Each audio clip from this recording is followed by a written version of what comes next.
great experience, awesome experience, unbelievable quality. Both Joel and I were big time impressed with the quality all the way through the heifers, young cows. It's very amazing how that breed has progressed in the last 5 years, especially in the udders and the strength of loins. Well, our intermediate champions, great uddered young cows, and then they were very, very impressive. And then our senior champions that were the Grand and Reserve, just great dairy balanced cows and good foot and legs, and cows that blend so great in all their parts. The senior two's got an incredible udder for a young cow, and I think as she grows and calves more and develops, and gets that maturity of some of the other cows, that she got one incredible udder. Obviously, we'd take them all home, but if I had to pick one, that may be one. Well, there's a lot of people. I mean, I've fitted cattle for many, many years and traveled many countries doing that, and I've learned something from everybody every day, and I'm still learning to this day. And I wouldn't say there's a lot of, I couldn't single out anybody. There's just too many people, and I'm very grateful for having worked with a lot of good people over the years. Well, for me, I think the Guernsey breed in general has made a lot of positive strides in the strength of the cows, and especially the improvement in the feet and legs since I judged a show 5 years ago. The intermediate champion's a fabulous young cow. Her full sister was the reserve intermediate champion. I think that cow's got a really bright future coming on. The 3 cows pulled out for senior champions were all really well balanced cows, but the intermediate champion cow was really ready today.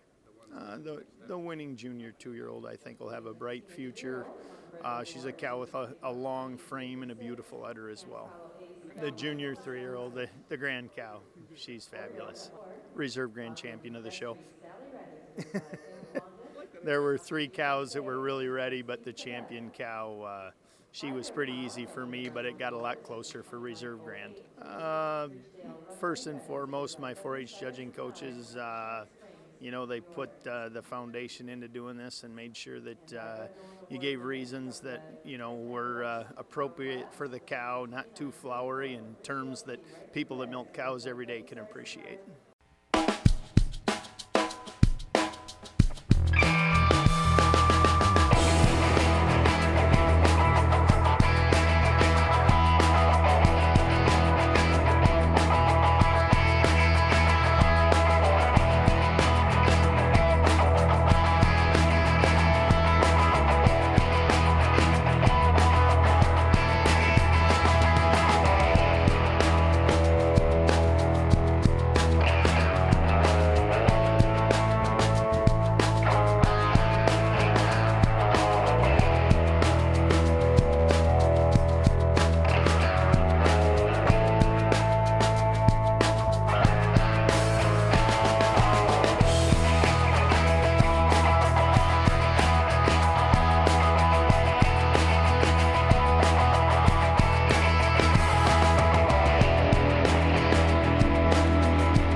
I started coming to Expo probably when I was in my teen years, and we were in the cattle commercial business, buying and selling cattle dealing.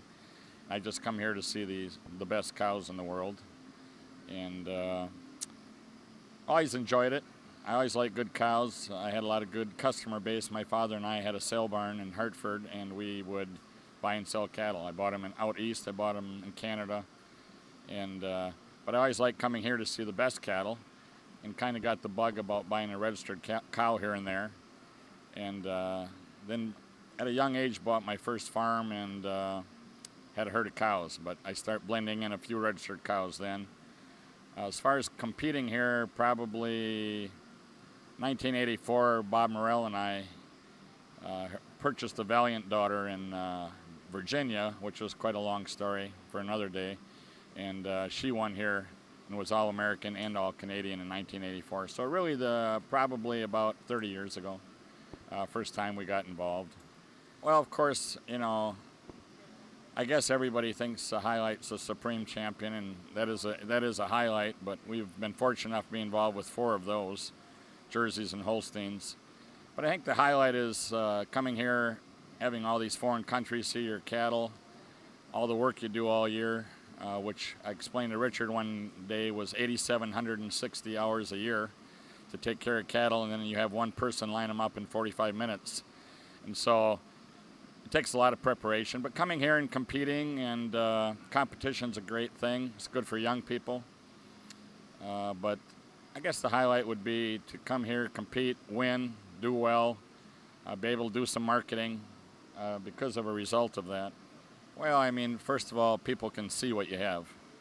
They don't have to look on the internet, which is pictures. Pictures don't always tell the story, obviously. So I think the thing is, you bring your cattle, you keep them presented well, you keep your area clean, you bring the people that you trust the most to work with them, that you worked with in the past. Try to get a crew that really works for you together and respects each other. And you got to have some fun, you know. You got to have some fun while you're doing it. But it really is hard work and dedication, and if you do that, I think the brand gets built pretty much on reputation. Well, I think, you know, we've talked about this with employees, we've talked about it with friends, and Terri and I talk about it a lot together. I think it takes, I think dedication's probably number one. Commitment, those type of words, I think always ring the bell. You got to have the genetics, you got to have the goods, of course. I was fortunate enough to work very young with my father and learn about cows, and I liked them. I don't know if that was good or bad, but it turned out that way. And I always felt I could understand type quite well.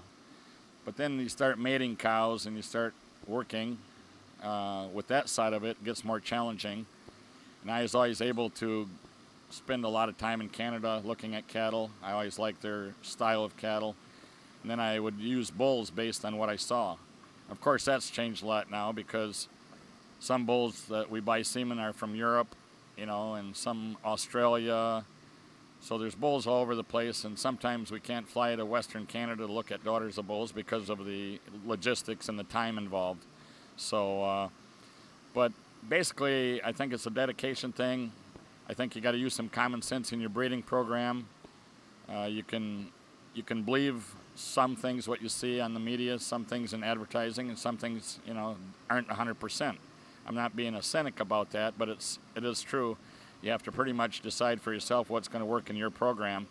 We've always been particular about style, udders, and legs. And I think if you stay with that, and I think your judging today is becoming, you know, it's becoming more related to that also. Feet, legs, udders, style, breed character. I've always loved good-looking cows. Well, we had Supreme Champion here in 2001 with Ashlyn, and we thought she was an extreme dairy cow. And now we look at the picture, and I said to Terri, I said, Jesus, this cow doesn't look like she gives any milk.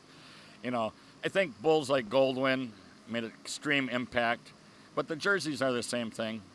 When we had Supreme Champion with Nadine in 1996 or 1997, 96 I guess it was, you know, we thought, she was a beautiful Canadian cow when we bought her, but you look back at her and say, my gosh, this has changed. But I think it's the dairy character, the milk production, cleaner bone, longer necks, you know, that look.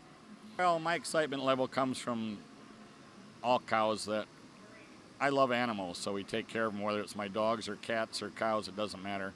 So if you're an animal person, you just appreciate all of them for what they are, but there's, you know, you always have a few cows that you get excited about a little bit more than, or, you know what the potential is, but, you know, the Jersey Rosie's been good to us, and some of her daughters now are coming along, and I think the Veronica family's going to affect the breed forever, I think. We've have some really outstanding young cows and heifers based on that breeding from her sires. I mean, from her sons that are now sires, or her granddaughters, great-granddaughters, you know. And we have a new cow named Libby that's we're excited about. She's a black 3-year-old over there. She's comes from a great cow family. And that's another thing. I do look at genetics. You know, we look at it, is it 50-50 with genetics and management, or is it 60-40 or 70-30? I think the more you work with the cows, you know, probably management becomes a little bit more important than genetics. Because if you have a good young cow and don't take care of her, she's not going anywhere. If you have a good cow and take good care of her, she might end up in a better situation than the best cow of the two. So that's how we look at it. But we have in the cow that we purchased at the Las Vegas sale with Norman Nabholz and his relatives, his family members. We're pretty excited about Desi. She's had a good year up to this point, and hopefully she'll continue Saturday. But she's turned out to be an outstanding cow, easy cow to take care of, and a wonderful pedigree also. So, you know, and we're pretty fortunate. We have outstanding cattle, great crew of people, and Terri tolerates me, so.